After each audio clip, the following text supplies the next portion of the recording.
Over $75,000 for a 2025 Silverado ZR2 with the dreaded 6.2. It's been nothing but engine issues with General Motors, and I'm a huge Chevy guy, but all we want is a reliable V8. But unfortunately, because they're trying to compete with the whole emission standards and all that stuff, they do this whole cylinder deactivation and active fuel management, all this stuff that's been a complete disaster. Lifters completely collapsing, destroying the engine with brand new vehicles, with older vehicles. It's a disaster that's been going on for 15 years.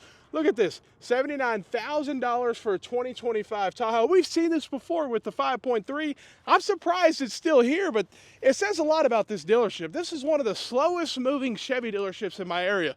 There's another Chevy dealership, they don't even have 2024s in the lot. I guarantee we're gonna see quite a few, and I see quite a few EVs over there. Look at that 2024 EV Silverado that's probably 100 grand that absolutely nobody wants to buy. It just doesn't even make sense. Now these Malibus are going away to my understanding.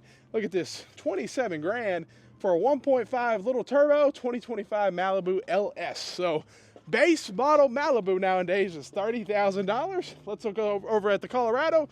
Now you only get the 2.7. It's the same 2.7 they put in their full-size truck over there, but let's look at the price and see what we're working with here, because I think, yeah, look at that, 38 grand for a two-wheel drive Colorado LT.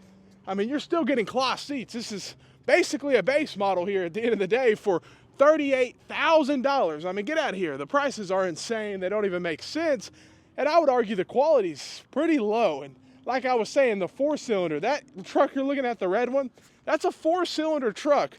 That's $50,000. Most people would say, no way, not for that price. Now, if it had a V8 and it was reliable, you know, maybe we could start negotiating, but it has a four-cylinder turbo, and most people just won't look at the turbo. And some people like it, but I mean, yeah, Turbo Max.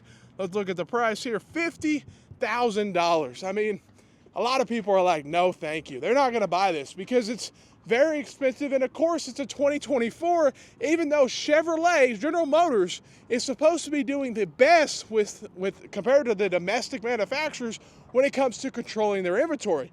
But I go to the lots, look at this, 2024. Different dealerships control their inventory differently. This is one where I don't think they discount. They work on a gross mindset. They want to get as much money per customer, not sell as much volume. Look at that, 39.5, 2024 Colorado LT with the turbo, 2.7.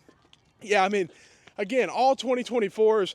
I go to another Chevy dealership, they're almost all 2025. So they're doing something that's not right here because they're getting stuck like Chuck with all this inventory. And to be honest, a lot of it is overpriced. I mean, it really is. Let's check out this Duramax here. This is the 3.0 diesel.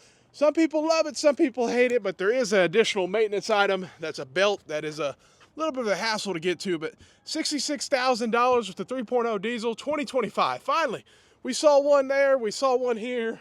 It is what it is. I think that ZR2 was a 2025 in the Tahoe, but not many 2025s here, especially on the Silverado side. So we go up to a base model, it's still 50 grand. It still only has a four-cylinder turbo. Most people just won't spend that kind of money on, let's say, this truck right here. Let's see, this is a custom, this is a base model, 2025, or it's an LT, okay. Turbo Max, look at that, $51,000. I mean, it's basically, you know, it's still cloth seats. Cloth seats, four-cylinder truck from General Motors is $51,000 right now.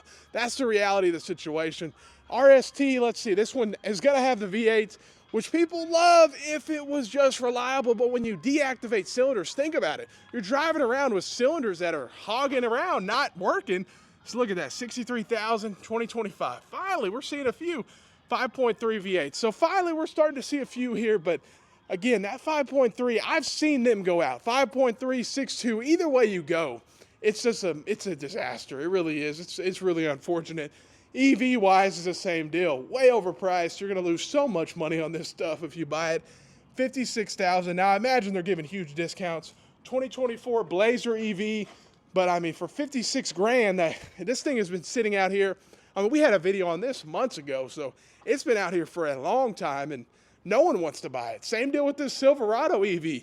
It's a EV truck with, I mean, you can't even really use the bed. I mean, it's not much of a bed back here, and no one's going to really use this as a truck anyways, you know what I mean? But still, You're telling me this thing is 90 plus grand, and think about the depreciation. That's the craziest part to me, is the amount of money you will lose on these EVs.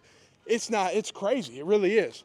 And this EV Blazer, same sort of deal. I bet it's upwards of 55 to close to 60 grand. And yes, $56,000, $56,700, 2024 Blazer. So I don't know how they're going to sell these, to be honest, but huge discounts, I guess. And this is just laughable, to be honest. But I'm really curious, what do you think about all this going on at General Motors with the whole engine failure on the V8s? Would you buy the 2.7 in your full size? Most people are like, hell no, not for, you're telling me 50, almost 60 grand after I pay my tags and everything for a 4-cylinder Silverado full-size truck. It just doesn't make sense. And you're probably getting a 2-wheel drive for that price. Let me know what you think. Have a great day and stay blessed.